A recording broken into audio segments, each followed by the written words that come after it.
lengvos garbanos. Prieš tai plaukus rekomenduoju išplauti tik šampūnu ir gerai juos išdžiovinti. Skirstykite keliais sluoksniais nuo apačios. Tuomet jums bus lengviau. Kiekvieną sruogą rekomenduoju imti plonesnę.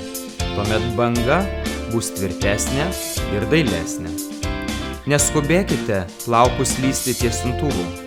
Sruoga turi gerai įkaisti. Tuomet jį užsifiksuos. Ir štai jūsų švelnus bei romantiškas įvaizdis.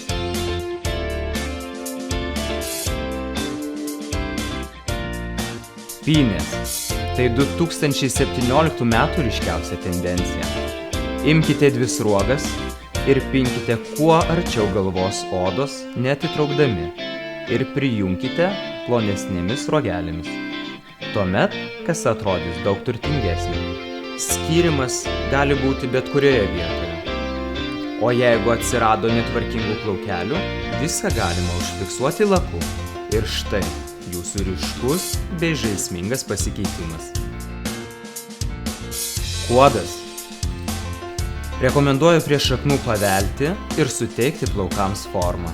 Gerai iššukuokite ir žemai suriškite kasą. Taip pat ją supinkite. Priekyje palikite keletą sruogų laisvų. Viską užfiksuokite laku ir susukite į kuodą.